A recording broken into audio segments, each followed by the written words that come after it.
Welcome to Coach Soul, the podcast where we explore therapeutic ways to the best versions of ourselves. I'm your host, Steve Hudgins. I'm a licensed professional counselor dedicated to helping you navigate life's challenges. In each uplifting episode, we'll discuss mental health, relationships, self-care, emotional well-being, and personal growth. Join me and with my co-host, Kenya Evelyn, a therapeutic life coach, where sometimes we'll even welcome special guests to our show that share their experience and expertise. So let's embark on this transformative path together and discover a healthier and happier you. Hey, welcome to Coach Soul. I have a special guest with me, Tony Mohr. It's just fascinating to be able to be in the mental health field, and you come across very often someone in the legal system with high power such as yours to discuss family business. You wrote this book every other weekend. Tell us a little bit about you, Tony, and how you got started in the legal field. Well, thank you for having me on. It's a pleasure. How did I come about to write the book? That's your question. Is that correct? Well, I was basically, my family had a friend, meaning my mom and my dad, named Reese Halsey, and he and his wife Doris ran a literary agency. And I really didn't meet them until about 1970, and we became very friendly. And they asked me to write an article about actually a visit that I had to the Soviet Union in 1972. I was there over the Jewish New Year and watched a lot of people at the temple get harassed and some beaten up by the police. And they wanted an article about it, and I wrote it, and they sold the article. And then that was pretty much it until somewhere around 1980 or so. They said, my father had died, my mother had remarried, and following the divorce. And they said, you've really got an interesting story. You ought to write a book about it. And I said, I'm too busy. I'm a lawyer. I'm practicing law. I like to write. I had written things, but I was too busy to write a book.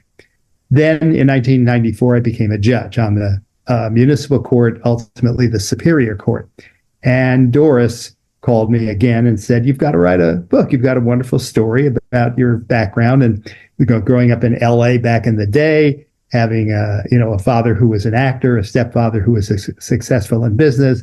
Write a book. And I said, I'm too busy being a judge. But I always like to write. And I ended up going to a writers conference in, at that time known as the Squaw Valley Writers Conference. Now it's called the Community of Writers. And I met several people there who read material I had sent to get accepted. And they said, you have a wonderful story. You ought to write it. At which point I decided, okay, darn it, I'm going to write a book. And I began outlining it. I wrote a series of essays here and there, and certain literary magazines picked them up. And after a while, I figured, okay, this should be part of the book, but I need the time to write it. I couldn't figure out the time until COVID came along. Oh, yes. COVID, we shut down the courts. I decided now's the time. I wrote the book every other weekend and located a publisher with the help of a judge pal of mine whom they'd published earlier. And that's how the book came to be. Every other weekend, coming of age with two different dads. It was a fascinating read. And with me being a mental health professional and I'm finishing the dissertation for my doctorate on blended families, it's always a fascinating subject to look back on our history and see how it influenced our lives. And so here you are, your parents divorced. As a child, how remind the audience, for those who haven't read the book, the age that your parents became divorced and the impact that it had on you at that time. Well, I was 9 when it happened, and it had a severe impact on me. It was traumatic. Sure. And it kind of echoed all the way through the years up until now. I never got married till I was 66 years old. I'm sure part of that had to do with the divorce. Part of it had to do with my own father being catnip to women, a huge sex symbol, and I was just too shy to tolerate that or understand that or deal with that. I was kind of the shy kid, and then in high school couldn't get a date. So, put all those together. But I'm sure getting married late was one of the reasons, that's traceable to the divorce. So, yeah, it was really terrible. I was very upset by it at the time. My father's out of the house. I'm feeling lonely. I'm teary, especially on weekends. Saturday mornings, I was just very, very upset. And I'm sure it was because my dad just wasn't there. I saw him, but it was every other weekend. And your faith background stems from what? My faith background? Yes. Well, we're Jewish. Yes. We were pretty assimilated Jews. I never was bar mitzvahed. Technically, I was in Israel when I was 40 years old. I was at the wall, and they did a quickie tourist bar mitzvah. But the real deal, where you're reading, in Hebrew and you're standing at the bima in front of it, we never did that. My father was about as close to an atheist as you could ask for, and my mother, while somewhat religious, didn't really care that much. So I really can't say my faith got me through. Okay. But the influence of Judaism in the home, the impact of divorce and things of that nature. And you're 8 years old. I can't imagine what you were feeling when your parents are divorced. At this time, I'm understanding, were you living in Beverly Hills? We were in Sherman Oaks. Okay. Which is it's the beginning of the San Fernando Valley. We were in a lovely house, half an acre, right against the hills. It was, a delightful little place in a delightful community that was rather bucolic, even though it was a suburb. And it was full of people from the industry of all sorts. The San Fernando Valley at the time, you could call it America's suburb. Yes. It wasn't like it is now. It wasn't as crowded. It was a very dreamy place to be. And your father, what did he do for work? Well, he made his name in radio. He played Philip Marlowe on the radio, and that was, about 1949, 1948 till about 1952. But he played many other roles on radio. He was in probably 500 shows. They called him the Iron Duke because he never flubbed his lines. He got an award, Best Male Actor on Radio. This was his, this was really his, if you will, his big moment. When radio began to fade in favor of television, he had to adapt. He did it. He adapted. It was troublesome. He never had the success on television that he had on radio. He worked a lot. He did a lot of guest feature appearances, principally on Westerns, Gunsmoke, Maverick, Rifleman, Cheyenne. I mean, you name it, Bat Masterson, he was on all of them. And he loved it and they loved him. He generally played the bad guy, and he always loved playing the bad guy. And then he was in a few movies, but they were B movies. They were pretty good. He was in Gilda, which is an A movie. He played there in Dance with Rita Hayworth, whom apparently I met when I was an infant. I don't remember her. I'm told she picked me up and held me in her arms, but I'm too young to remember. So my loss. It's a fascinating story, and I'm just kind of curious. Did the industry impact your family in such a way? And the reason why I asked that is because I moved to Tulsa, Oklahoma in 1996. In there. And I met a hairstylist. Mm-hmm. I talked to her, and I did not realize she was a little girl in Where the Red Fern Grows, the original movie that was 1970s, cutting my hair. And I asked, why didn't you continue in, this type of field? And she didn't want to raise her family in Hollywood. So that's where my question stems from. Did Hollywood, so to speak, have an influence on the divorce of your parents? Oh, it must have. I'd say a negative influence. Even at the time, a divorce was frowned upon. Yes. I think it was, if I'm not mistaken, Frank Sinatra got a divorce. And there was one person, I mentioned it in the book, and now the name escapes me, but she wouldn't play his records after that. She was so angry at Sinatra for leaving his spouse. Divorce was, it happened, but not as often as it does now. And it was frowned upon. really was. And it was very rare. I don't remember being with any other kid in school who came from a broken home. I just don't remember that. And so that was the phrase back then, a broken home. Right. And the communities out there were very different back then in the 40s and the 50s and such. And here you are, 8 years old. Do you remember the time that your mom started dating again? Yeah. Well, let's see. My folks split up. I was actually 9 when it happened. Okay. She moved to New York within about a year because she came from there. Her mother was still there and her 2 siblings were still there. So she wanted to be with the family. So she moved me back to New York. That was a bit of I found out much later when I looked at the legal files, that was an interesting go-round because technically she didn't have the ability to take me out of state. My father could object to that. But in any case, we go to New York, and I do remember one of her early dates with a guy named Dr. Glass, who was he was a little twerp. And he had this rainy voice like this, the Dr. Glass. Yes, indeedy. And I think they had 2 or 3 dates, and that was the end of it, which was good. I didn't care for Dr. Glass. And then the next date that I remember was with my future stepfather, Stan Dashew. Yes. And their first date included me. We took the Staten Island ferry down to Staten Island, and we talked, and it was actually a very pleasant day. I liked Stan, and we got along. And he came back to New York. He lived in California, actually, and he made excuses to get to New York on business to see my mom.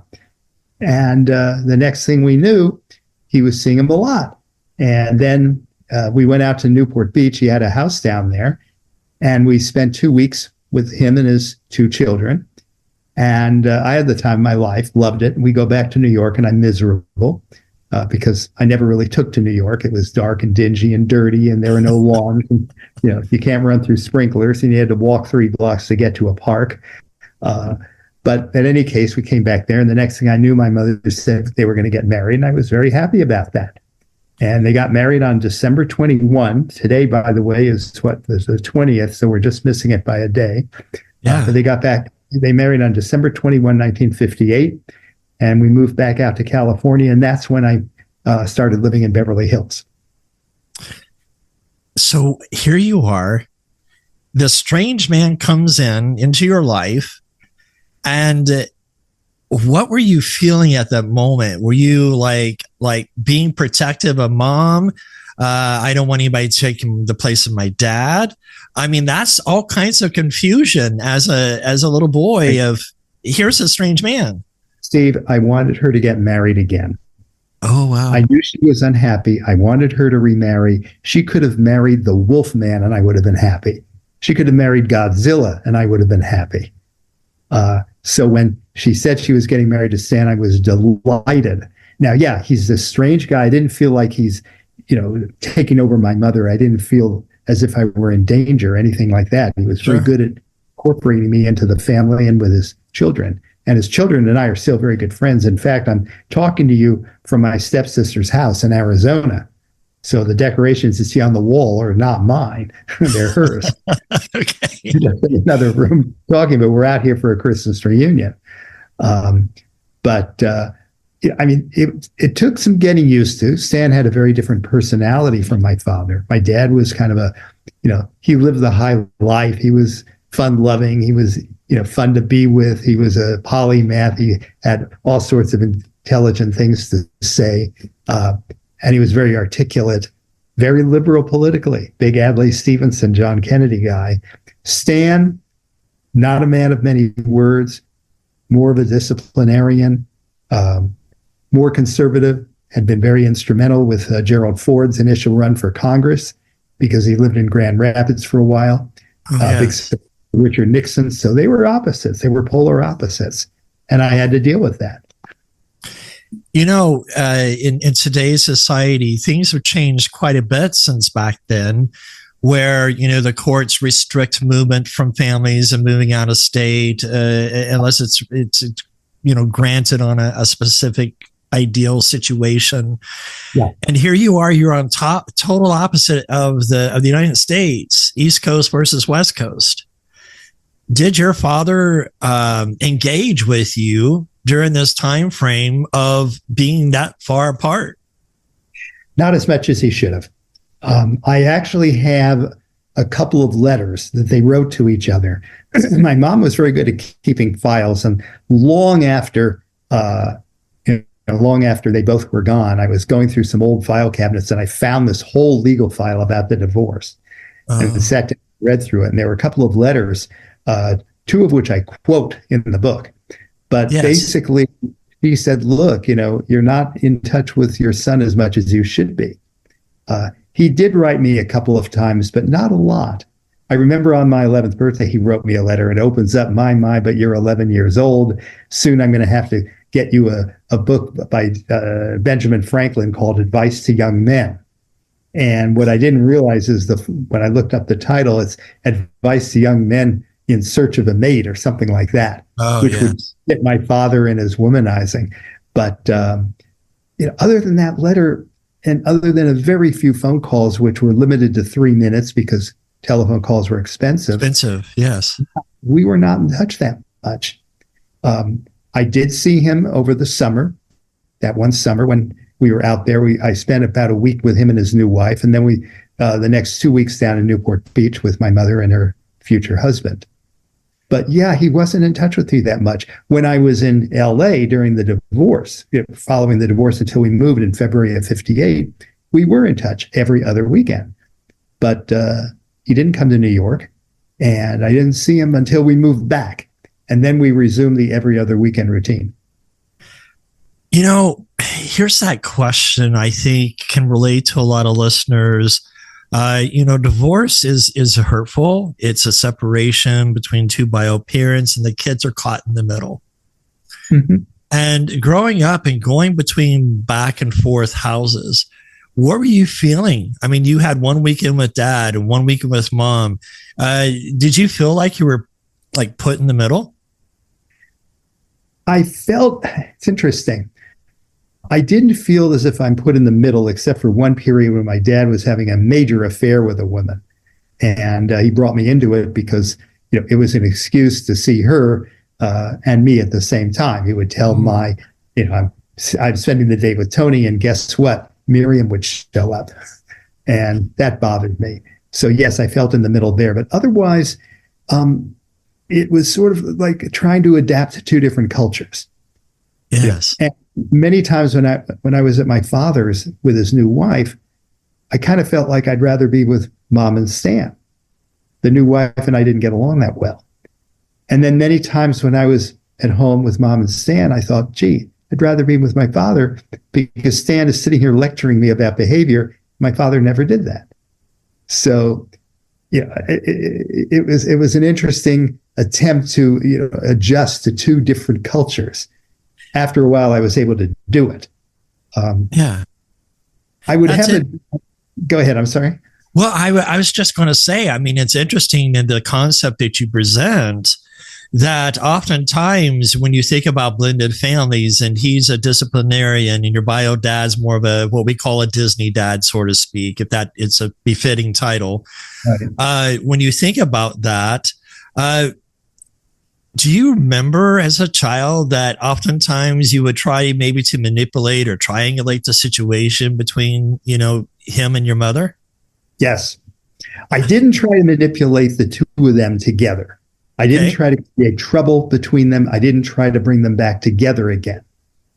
But I would do things to maybe bait them or whatever. I actually baited my father's second wife a few times. I knew what buttons to push, and I pushed them, a couple of times to get her angry or whatever. Stan, after a while, I knew what buttons to push. I really didn't bait him. I didn't bait him. I was a little more nervous around him. I didn't feel as calm around him as I did. It took several years to get used to it.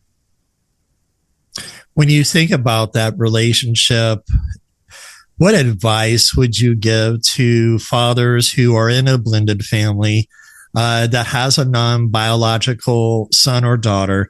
What advice would you give to the fathers? Because you have this experience with a stepfather. What advice would you give? Let me back up and say, what advice would you give to should a parent give to a kid after the separation occurs? Okay. And the advice I would give is get the kid into therapy. He may be doing very well. You may think that he or she is fine. They're adjusting to it. No, get the kid into therapy, because you don't know what's going on. You don't know how they feel. You don't know what they're thinking. And it can be very troublesome. And it's going to stay with them throughout their entire lives. So that would be my first advice. As far as what to do in a blended family, as far as advice for the kid, think about becoming a judge. Is that what influenced you becoming a judge? It's wonderful preparation. You are balancing two different cultures, not one, you're two. And as a judge, you're always hearing two sides of a story. And you're balancing two different groups, trying to figure out who's right, or not necessarily who's right, but who under the law ought to win, ought to prevail. You're trying to get beyond what you're being told, because there's always something behind the curtain when you're hearing a case in a courtroom. And I think that dealing with two different cultures, if you will, from 1958 all the way up until I got out of high school, and essentially even beyond that, because I was dealing with both of them all the way through college, it helps you see different points of view and work with them and help you try to reach the right result. So I would tell a kid, look, unless you want to be a scientist or something, or a mathematician, which we need more than we need lawyers, if you have any interest in being a lawyer, be a judge. You're well prepared for it. That is fascinating advice. And that's a great perspective to look at. You have two different viewpoints. What kept your sanity during this whole entire time? Oftentimes we hear of kids' behaviors going off the charts and getting into substance abuse or getting into things that are unhealthy for them. What kept your insanity during this time frame for you? School. Now, first, I should say, in the first year they were divorced, which was for me fourth grade. My grades did go down, and they graded you on citizenship back then. And I still have those report cards. I've got my third grade and my fourth grade report card. In the third grade, I was the best kid. I was all A's, all outstanding for deportment and citizenship. Remember that word, deportment? Yes. Fourth grade, it was lower. I had a couple of B's and C's in there, and a lot of the citizenship ratings were at best satisfactory, not outstanding, and a lot of them were needs improvement. So it was clear that there was an impact, a negative impact. But after that, I liked school, partly because I had a couple of very good teachers, one of whom was a substitute teacher who had worked with my dad on a couple of Westerns, including Zorro. And he knew my dad. They worked together, not on Zorro. I made a mistake. It wasn't Zorro. He played in Zorro, but not my dad. They worked together in a movie called The Ring, a 1952 movie. And Pepe Hernandez was his name. His stage name was Pepe Hearn. And he was just a lovely guy, and he kind of took me under his wing. And I started to really enjoy school, and school became the stable center of my world. And, unlike the kids who get into substance abuse, run with the wrong crowd, I went the other way. I wanted to be with the, quote, well-behaved boys and girls, and was fortunate in order that I did so. With you growing up, did mom have withstand other children? No, they thought about it. I found out later. There was a very brief window where they could have done it. My mother was 41, 42 when she married Stan. Do the math. 1916, she's born. They get married in 58. So she's she's a very early 40s. Right. You could still get pregnant then, although in the 50s, that almost never happened. But they didn't do it. So I have no half siblings. But she took Stan's two kids under her wing. They loved her. My sister, used to refer to her as my wicked old stepmother. She said, "Hey, wicked old stepmother, how are you doing?" So they adored her, and she adored them, and we were all treated equally. So here you are coming into what we call a blended family. Yeah. That's a term that I'm working on to get rid of in mental health field, because when you think about blended, we don't think about individuality or boundaries.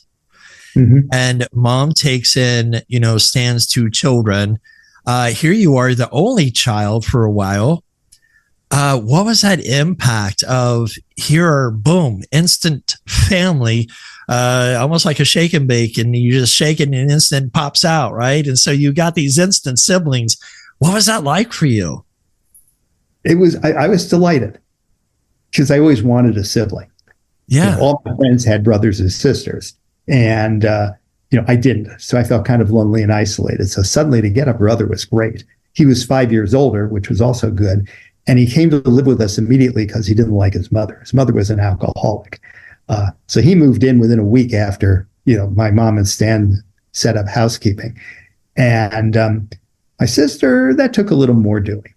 We had a lot of sibling rivalry. So the first, 1-2 years weren't good, but we otherwise connected extremely well.